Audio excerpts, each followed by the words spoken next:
Yeah, we don't have any intro music today because, well, our good buddy Matt is the one who does all the work for the show. Thanks, Matt.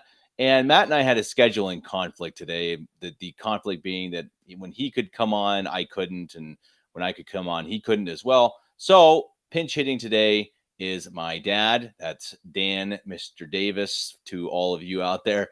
So we could, if it's good enough, we might just change it to Monday mornings with Dad and Kevin, and Matt can just go take a hike. But I guess I thought it was we'll. I thought it was going to be Monday mornings with Kevin and Matt and Eric. That's true. That's true. But I came back and reclaimed my old position. Let's see how long we last. But no, today, Dad, we wanted to talk about that. There's quite a bit in the news, but honestly, we had a bit of a struggle trying to find things that were really fitting topics. But I think the one that's really been talked about a lot lately is actually the Sound of Freedom, and so we're going to kind of in a roundabout way talk about that. I haven't seen it. I don't know if you have, but we haven't seen it yet. No, it's on you our haven't agenda, seen but it. we haven't seen it. I've heard good things about it. I've also heard plenty of people saying that it's all, a conspiracy theory, and you get all sides of it from pretty much anybody, and that's with any topic these days, of course. But what we're going to kind of get around to that. But I wanted to start talking a bit about Disney, because Disney is, as everyone knows, one of my pet topics. It's one that I've talked about really since the beginning of this podcast 2 years ago.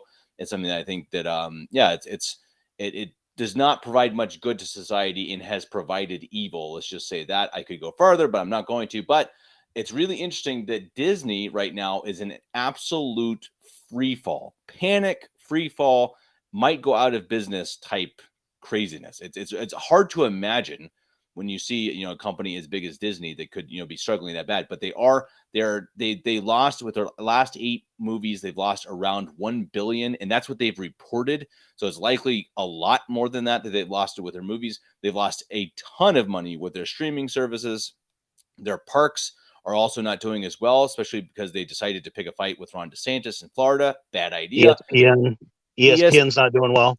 Exactly. ESPN's not doing well. Pretty much everything that Disney has going right now is failing. There's rumors they might sell to Apple. There's rumors that they may get rid of ESPN, ABC, etc. Anyway, they're in absolute free fall. And Dad, I guess I'll just ask you, first, foremost, what's your opinion on why is this happening? Oh, I guess what I would look at, Kevin, and this is really interesting. I mean, I saw a story not too long ago about how the Disney World Park in Florida is now basically it's empty. I mean, there's almost nobody. I mean, they've got record low wait times for rides and all that. And I don't know if it's been going on since Ron DeSantis called it out, or if it's kind of more been come about since the Dylan Mulvaney Bud Light thing, where I think that what we're seeing now is some of these stalwarts, Bud Light and Target and Starbucks and Disney, of course, that have been on the front edge of woke. I think that what's starting to happen here is that they are legitimately going broke. I mean, that's kind of, it's been a catchphrase for a while here, go woke, go broke. But I think you're seeing this broad societal shift from things that are fake, things that are this alternate reality of the woke reality, and starting to move more towards things that are real.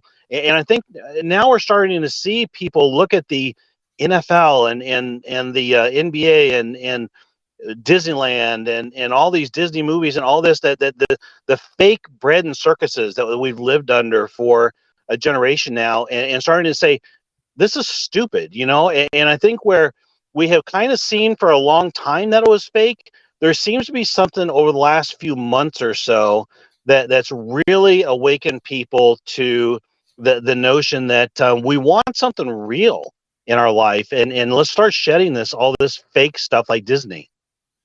And I think that you see, as again, we'll talk about it in a minute, the Sound of Freedom is proving that. And they'd earned over 100 million, I think, within a week or over the weekend. I don't know the numbers, but huge, huge, huge, huge. It did better than many blockbusters over the summer, which is honestly shocking, because it's like an indie film, really interesting story that goes behind it. Again, we'll talk about that in a second. But I think My question for you, Dad, then I don't know if you have the answer for this, but if they're leaving, say they're turning off ESPN, they're turning off Disney, what are they going to go to? What is the next? What's their answer to that? So I mean, you're saying that if they want to get rid of the fake and go to the truth, Mhm. what do they do? Are they picking up books? I mean, real honest question. Are they going outside? What do they do instead? No, that's a good question, and I think it's something you and I are experiencing to a certain extent. I think that we've been talking for several years now about how we needed to create an alternate culture, an alternate media, an alternate entertainment complex, and I think that that's been going on. You see a lot of that kind of thing going on in Catholic circles now.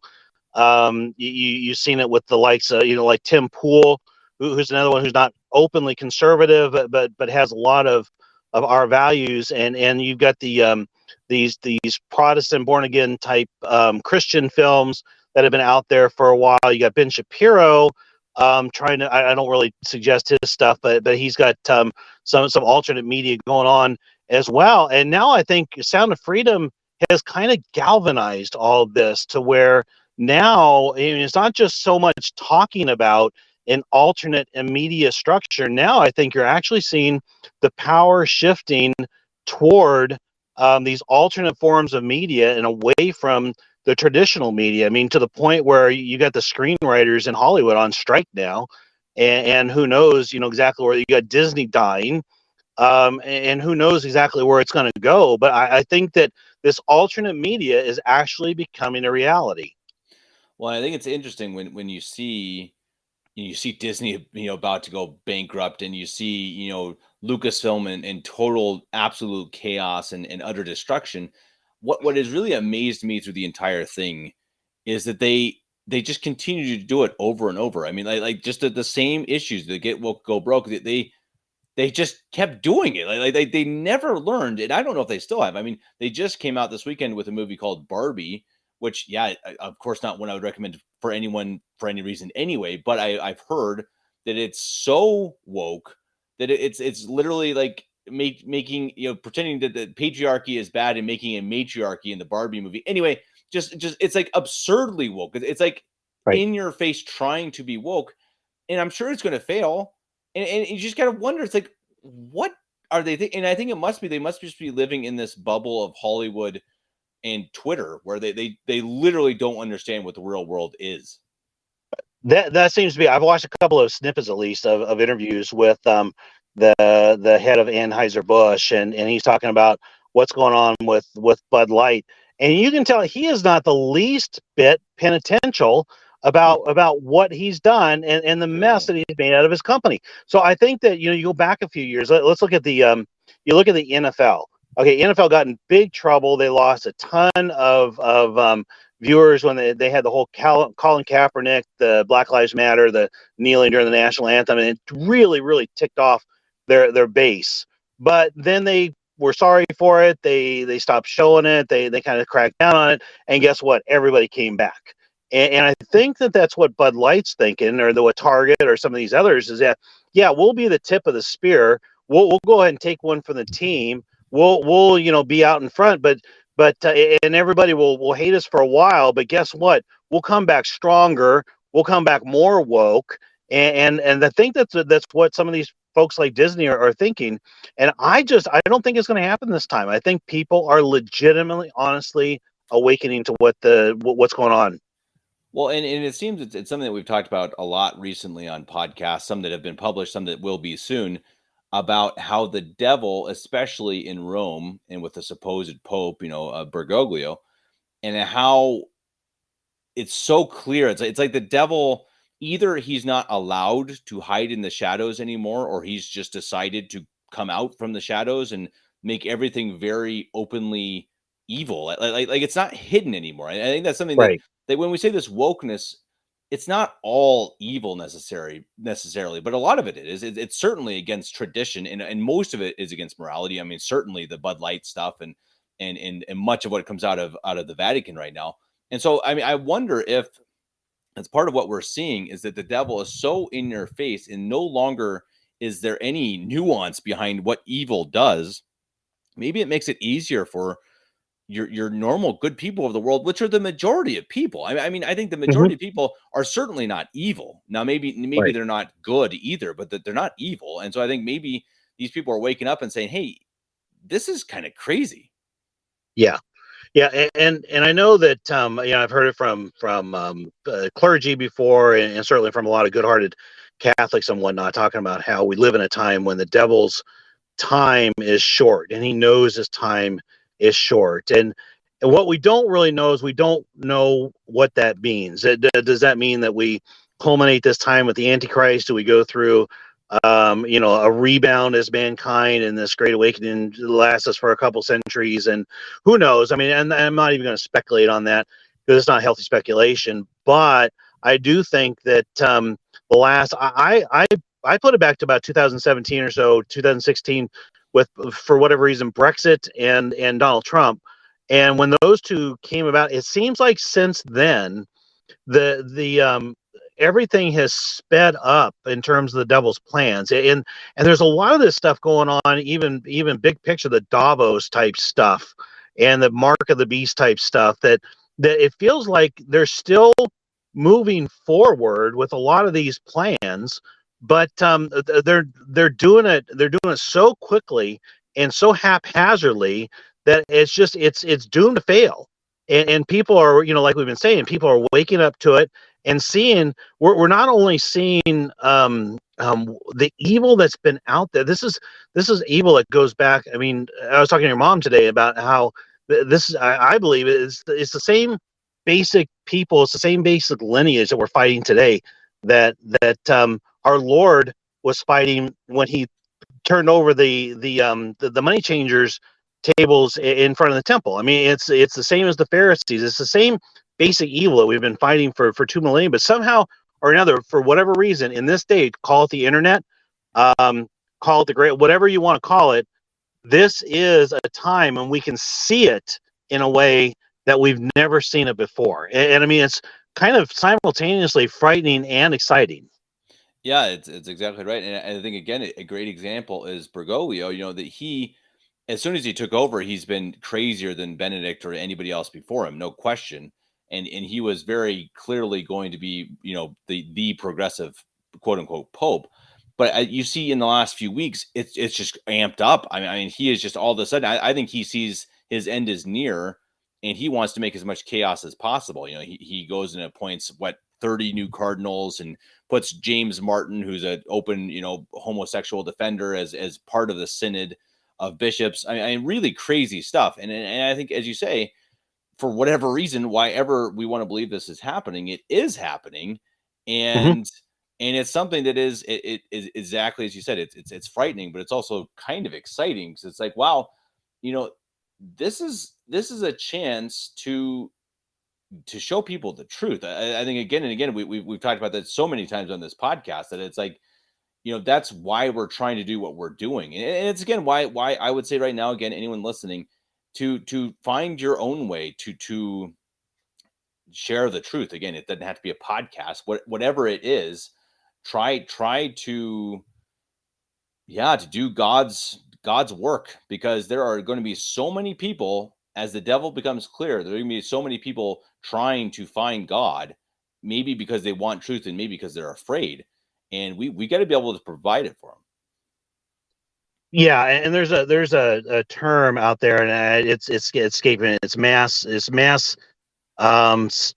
hypnosis, or I forget the exact word for it, but there was a scientist in Europe who had talked about this when it came to COVID, mass psychosis, uh, Sounds right.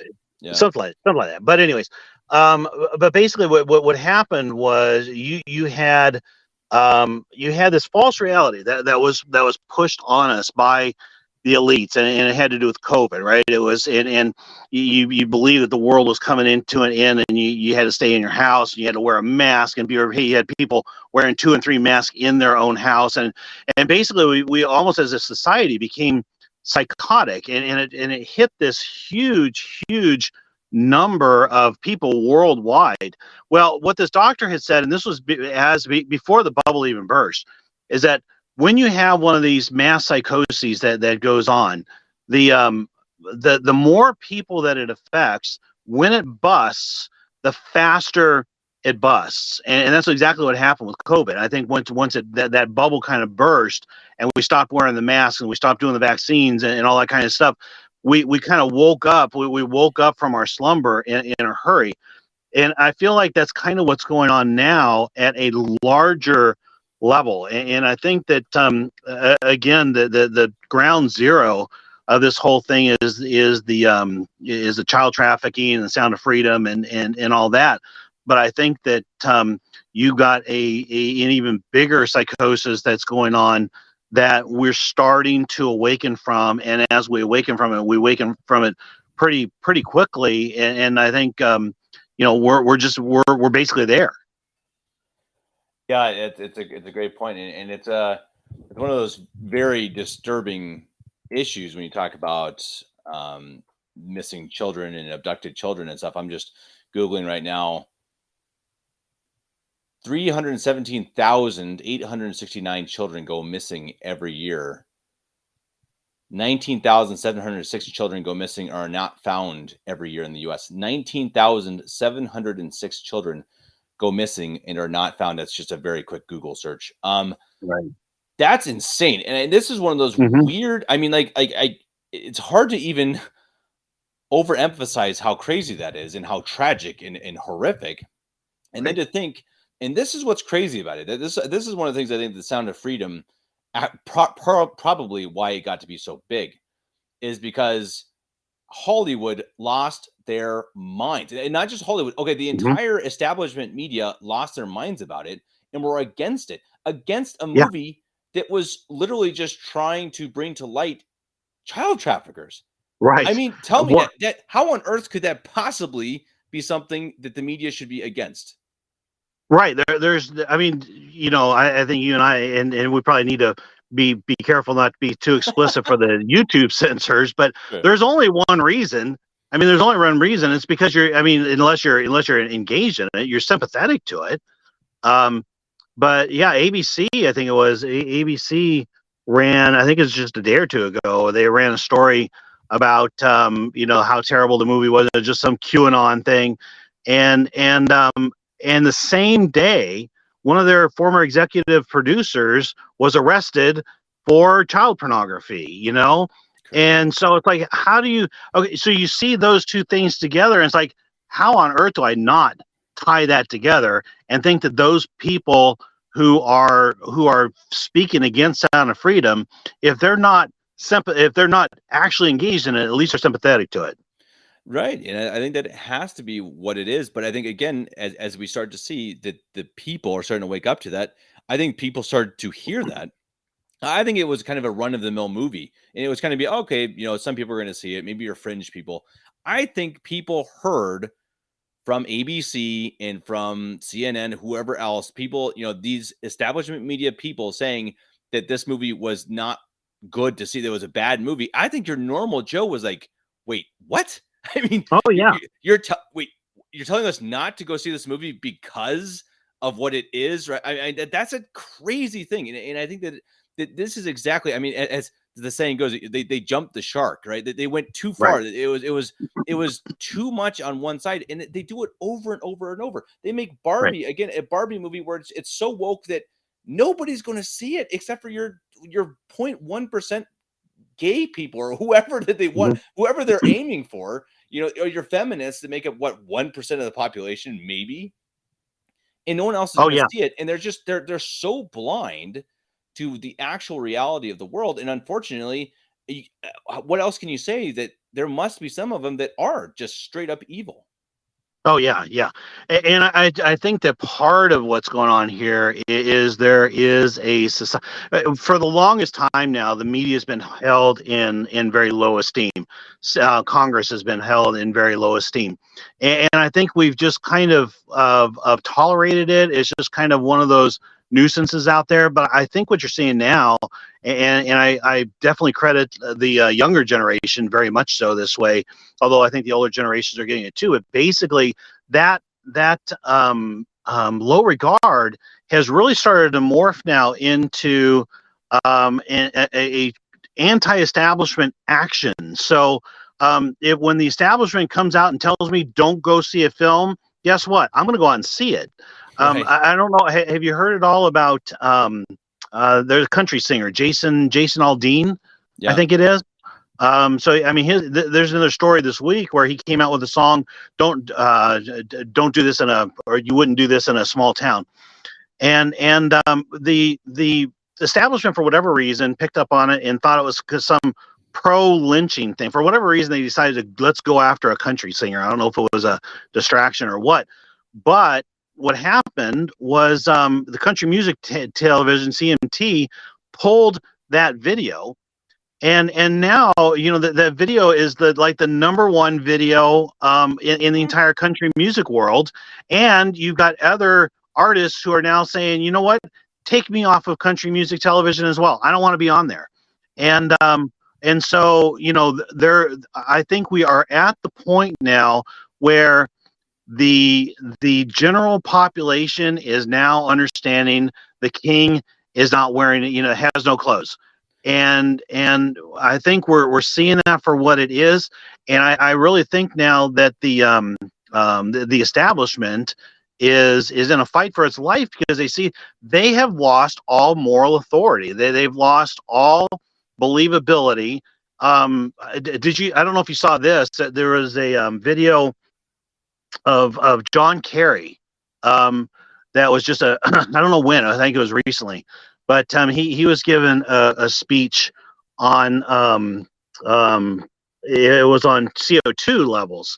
And the guy, I think it was on Australia, and the guy who was asking the question at the hearing absolutely handed him his head and was pushing science back on John Kerry to refute what he was saying, to the point where John Kerry says, you know what, this is not a serious discussion. And then the guy who was doing the grilling says, finally, you and I agree on something. This is not a serious discussion. You are not a serious scientist, to John Kerry. And Wow. so I think that you're seeing more and more of this, where we're actually seeing a pushback on this establishment that's been in control forever, and my whole lifetime, and forever and ever. Well, I mean, here's an example. Average viewers per show in the millions. Joe Rogan Experience averages 11 million per show. Tucker Carlson was 3.2. CNN is primetime average is 0.82. That's pretty incredible that a guy with a podcast is 10 times higher than pretty much anybody else that's not Tucker Carlson, who is also no longer mainstream media. And I also want to say, I have to, again, toot my own horn, because that's what I love to do, is that I've been saying for years now that boycotting does work. Boycotts are a good thing, and especially a healthy thing if they're your own private boycotts, because you boycott something because you find it to be too immoral for you to support. And this is exactly what happens when you boycott. People are deciding, hey, you know what, Disney, bye. We're just not we're not going to buy your stuff anymore. Bud Light just lost billions and billions and billions because of a boycott. So everybody out there who is telling me, oh, boycotts don't work, well, who was right? And I think this is a great example that we, again, need to kick up our game. If we already have boycotts, and I very seriously would say, look to the next. What's next? And I think we need to up our level of everything that we consume. We need to scrutinize everything, especially media, for goodness sake. And I mean, I know I need to be better about that too. That I complain about some things, but then allow others. I saw someone saying that about like the movie Oppenheimer that came out this last weekend. And it's supposed to be pretty epic and blah blah blah, but apparently it also has nudity and sex scenes, and it's like, well, okay, great. So then there goes that. So we can't see that, and I think that's something we have to remember as well. Of course, the morality comes first. Right. Well, and I think that we need to have some longer memories too, and don't just relax and say, okay, yeah, we did the Disney boycott, but now I really want to watch a Disney movie, and yeah, we're gonna make a trip to Disneyland or whatever it is, and just let them back, or start start saying, Bud Light. I admit to being guilty there. I'm back to watching the NFL and giving up for a while. And I think, it's the same old argument. We all have to pick our battles. But once we start, and we get these companies that are on the wrong side of this on the run, let's keep them on the run. Let's put them out of business. It's exactly right. And then, and the great thing about it then, and I'm not a fan of Joe Rogan, but I'm a fan of the idea of Joe Rogan, someone Right. who can, provide an actual intellectually honest conversation. And he does that. I just disagree with pretty much everything he believes. I think he's kind of an idiot, but he does stand for true, actual freedom of speech in a but not in a good, not always in a good way. Again, that's another topic we could go on about how freedom of speech actually is not a good thing. But at least in the media that we have today, it is speech that is actually interested in truth. Let's say that actually wants to get to the bottom of things. And how often is that? We just had a podcast with Dr. Hoynovsky that was kind of discussing the attack from Christine Niles of Church Militant. And you could just tell Christine Niles is a supposed journalist. Right. And a journalist is supposed to search for the truth. Like what what are the events that happen? What are the objective things that have happened? And you could just tell she came into it with absolutely zero intention of actually searching for truth. She just came in trying to prove that he was a conspiracy theorist idiot because, whatever reason she wanted him to be. And that's something that I think, I hope we see change. And I hope when you see Disney fall, when you see CNN fall, you're going to see people rise up like Tucker Carlson, like Joe Rogan, as imperfect as they are. At least they seem to actually search for truth.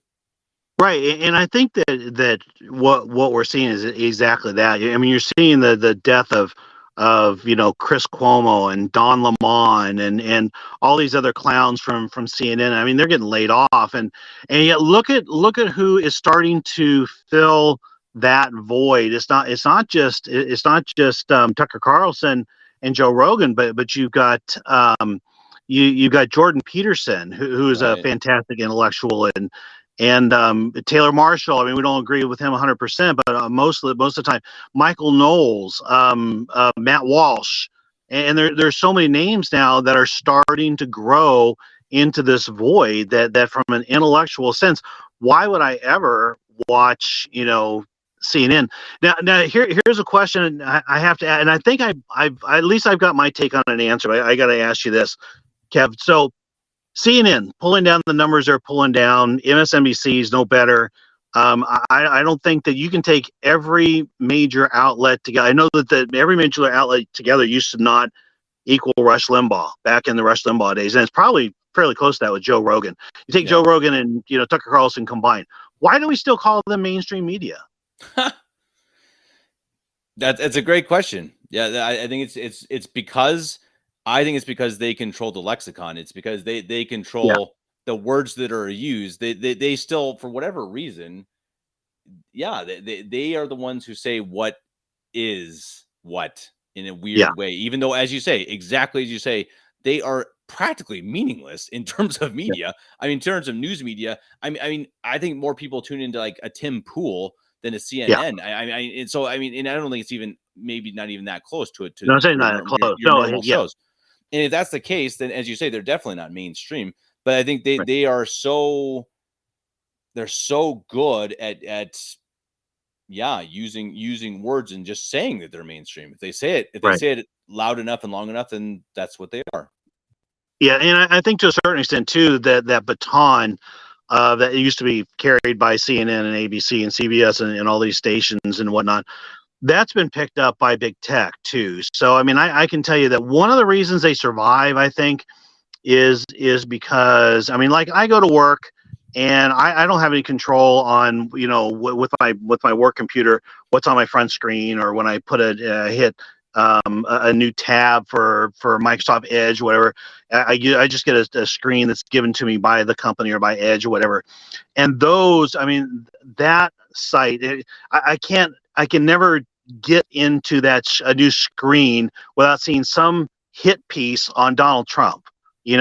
Oh, Trump's in trouble now. Trump's going to jail now. And so I think that they've been able to take what used to be this ubiquitous control over the media, and they have kind of pushed it out to the internet.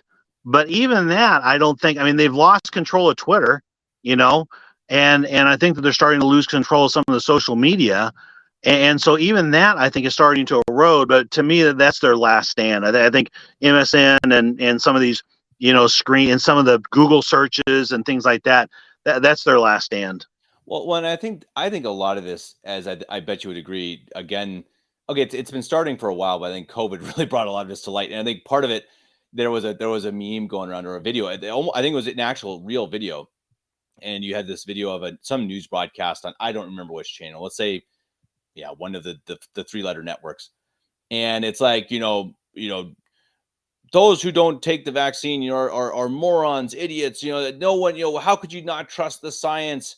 And then they go to commercial, brought to you by Pfizer, and it was. Yeah, I'm pretty sure it's not even kidding. It's like, I mean, anyone intellectually honest, or hey, let's just say anyone intellectual, has to at least sit there and think, oh wait, huh, that's interesting. I mean, let's even say they're all perfectly well intentioned. It's all, mm-hmm. they're all good people, all well intentioned. Don't you think for a second that it's kind of interesting that the primary sponsor of these news companies are the pharmaceutical companies that they are constantly defending? And I think people started to see that. I think people started to Yeah, be scratching their heads like, okay, wait, that's a yeah, little weird. I mean, that doesn't, they can't actually be honest about it. I mean, we watched a right. show. We watched a show that was about sugar. It was about, the healthiness of sugar or whatever. And different people have different opinions on it. I still take plenty of sugar, but they had an interesting point where there was this study done that showed that Coca-Cola was, not ridiculously, unhealthy. It was actually okay, moderation. It's not bad to drink. And then they like scroll down to the very bottom, and this study was sponsored by Coca-Cola. And it's just like, I, Right. I mean, you can't make this stuff up. And I think people are starting to see that. They're starting to see another thing that hit hard during COVID is that the public education K-12 establishment did not have time to prepare for the whole thing, because it hit so fast. And so what happened was you had these kids go home, and where they were able to spin up internet connections and do Zoom or whatever they did. But I think the schools started to realize, oh, we don't want the parents seeing what it is we're teaching our kids. So these schools literally went out and told the children, don't let your parents see what we're teaching. And the Right. parents were like, oh, really? You know? And I think it was a game changer. Now since COVID, you've seen an explosion of homeschooling. I mean, it was big before, but it's way bigger now. And so, yeah, I mean, I think to such an extent, the veil has kind of come down on this evil, and COVID just helped. I think COVID was supposed to help tighten the screws even better on the flow of information, and it had the exact opposite effect. I think it actually woke people up. Yeah, there was a stat Matt and I were looking at the other day, and it was the homeschooling boom. In 1971, 78,000 kids were homeschooled in America. In 2021, 5 million kids were homeschooled in America. And I know that Yeah, has continued to grow. I bet you it's somewhere around 7 million now or something like that. And that's pretty incredible, as you say. And it shows you, we were just having this conversation after Mass today, that out of even the greatest of evil, God will find good, that good will right, come from even the greatest of evils. And I think that's a beautiful thing that we've seen, those who struggled through COVID, and those who, people did get sick and people did die. I mean, it was not a good thing. This was not a good thing that happened. It was a bad time, but so much good has come from it. We've seen parishes grow. We've seen people wake up to the nonsense of the, the lying establishment, the right. media, the government, and I think we just learned that you can't trust anything. And I do say, though, and this is something that as a pet peeve of mine, and I see this often on Twitter. You guys who are listening, you know who I'm talking about.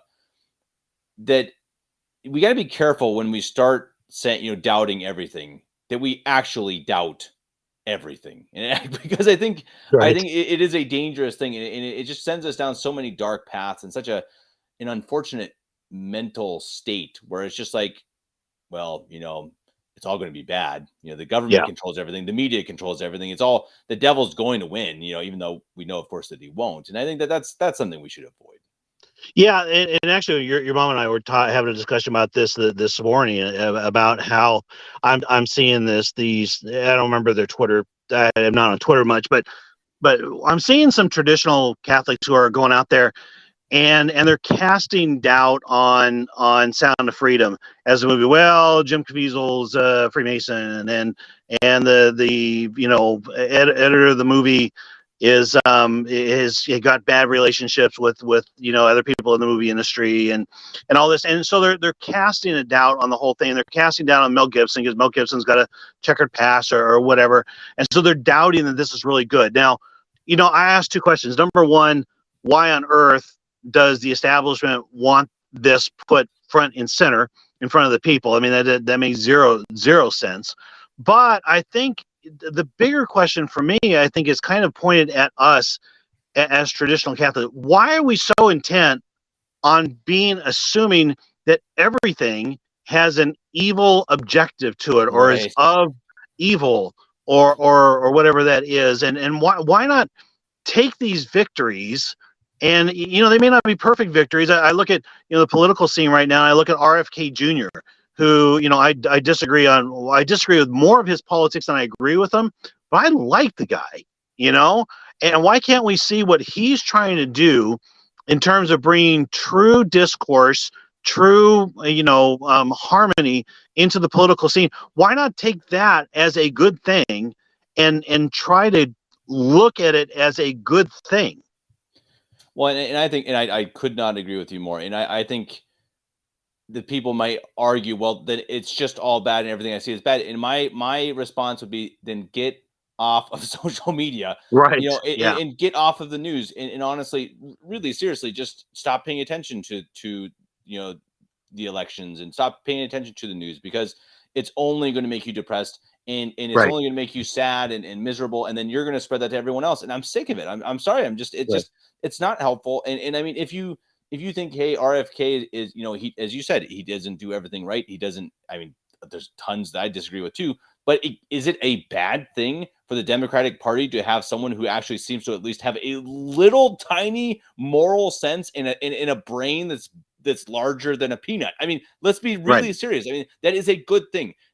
You can say you don't want to vote for him. He's a bad guy. He's pro-abortion. I think that he's not good. I will not vote for him, but it is a good thing compared to the last 60 years of the Democratic Party. It just is. I just can't see how you can argue that. Right. And I've been, this is kind of crazy, because this is something that I've been saying for, I don't know, 5, 6, 7, maybe almost 10 years, that we look at the world, and is the world getting worse, or is the world getting better? And my answer to that has always been yes. It's both. It's getting worse and it's getting better. And I think that I would have thought about 5 years ago, well, within 5 years it's going to resolve itself. Either we're going to be totally dropping off the cliff, or the light's going to be shining through, and things are going to be getting great. And here it is 5 years later, and we're still in the same conundrum where the world, we're still churning out every year. I mean, we churn out how many public school, high school seniors who don't know how to read, don't know anything about morality, don't know anything about faith, don't know anything, but we're churning them out into the world.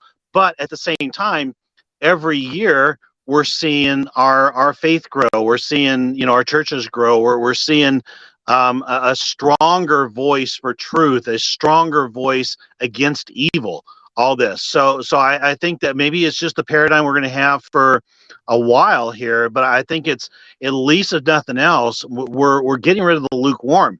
We're getting rid of the fence. People are getting pushed off the fence, and they're either going good or evil, and that in and of itself is a good thing, I think. No, I couldn't agree more. And I think that's again, I hope people take a step back, try to be optimistic, and try to see God's good working through it. And if you can't, very seriously, then just don't read the news, and don't Yeah. go on Twitter and Facebook and Yeah. start trying to spread all the news about everything's bad and woe is me, and it just doesn't help. It just doesn't help. Please go and Yeah. really consider how you're actually going to help in this fight, and Yep. truly, if that is going and getting on your knees and saying a prayer, which is going to help more than anything, then do it. Just Right. stop being a Debbie Downer about everything, because it doesn't help. It just brings down the moods, and it's just, I don't know. It's not helpful. Anyway, Yep. thank you also very Yep. much for sticking around with us, Dad. Thanks for coming on. Anyone who liked this show, comment on this video on YouTube. Let us know if Dad should be the permanent replacement for Matt. I mean, No. Matt's too busy cooking his lasagna and stuff sometimes. Right. This his Italian food. But no. Anyway, let us know what you think about what we had to say today. We always appreciate your comments. We appreciate if you let us know what you want us to talk about as well. There are really some times where we're just kind of like, what should we talk about today? It worked out that it was a really good topic that could kind of be expanded upon. Hopefully we didn't bore you all, and hopefully you all will be back with us next Monday.